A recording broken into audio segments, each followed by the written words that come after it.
পাহাড়ি ঢল এবং টানা ভারী বর্ষণের কারণে তিস্তা নদীর পানি বৃদ্ধি পেয়ে বিপদসীমার ৩ সেন্টিমিটার ওপর দিয়ে প্রবাহিত হচ্ছে।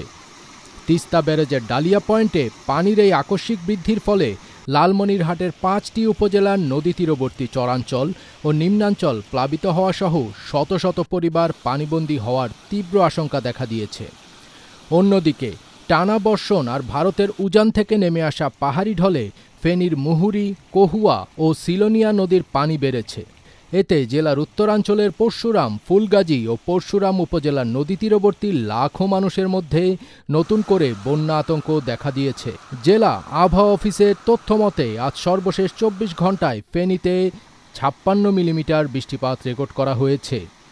এদিকে পানি উন্নয়ন বোর্ড পাউবো জানিয়েছে, বৃষ্টির সঙ্গে ভারতের ত্রিপুরা রাজ্য থেকে ধেয়ে আসা ঢলের কারণে মুহুরী নদীর পানি ক্রমাগত বৃদ্ধি পাচ্ছে। গতকাল বৃহস্পতিবার বিকেল ৩টা পর্যন্ত পরশুরাম পয়েন্টে মুহুরী নদীর পানির উচ্চতা রেকর্ড করা হয়েছে ১০.৭৬ মিটার। নদীর পানি দ্রুত বৃদ্ধি পাওয়ায় বন্যা নিয়ন্ত্রণ বাঁধের বেশ কয়েকটি দুর্বল পয়েন্ট ঝুঁকিতে রয়েছে। পানি উন্নয়ন বোর্ড পাউবো আরও জানায়, ডালিয়া পয়েন্টে তিস্তা নদীর বিপদসীমা ৫২.১৫ মিটার, উজানের পাহাড়ি ঢল এবং গত কয়েকদিনের ধারাবাহিক বৃষ্টিপাতের কারণে নদীর পানি দ্রুত বৃদ্ধি পাচ্ছে।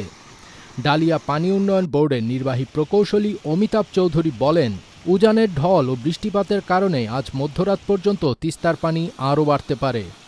আগামী ৩ দিন এলাকায় ভারী বৃষ্টিপাতেরও পূর্বাভাস রয়েছে, ফলে পানি সাময়িকভাবে কমলেও নদী তীরবর্তী বাসিন্দাদের সতর্ক থাকা উচিত। বৃহস্পতিবার ৯ জুলাই রাত ১২টার তথ্য অনুযায়ী এ পয়েন্টে নদীর পানি বিপদসীমার ৫ সেন্টিমিটার ওপর দিয়ে প্রবাহিত হচ্ছে। এতে তিস্তা ব্যারেজের ভাটির নিম্নাঞ্চল প্লাবিত হওয়ার আশঙ্কা দেখা দিয়েছে।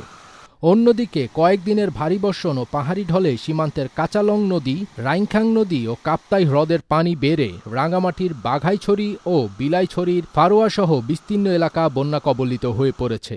পাহাড় ধসে বিচ্ছিন্ন হয়ে গেছে মারিশা, দীঘিনালা ও রাজস্থলী সীমান্ত সড়ক যোগাযোগ। পানিবন্দী কয়েক হাজার মানুষ ভুগছেন বিশুদ্ধ পানি ও খাদ্য সংকটে। পাহাড় ধসের ঝুঁকি বিবেচনায় জেলা জুড়ে খোলা হয়েছে ৩৪টি আশ্রয় কেন্দ্র।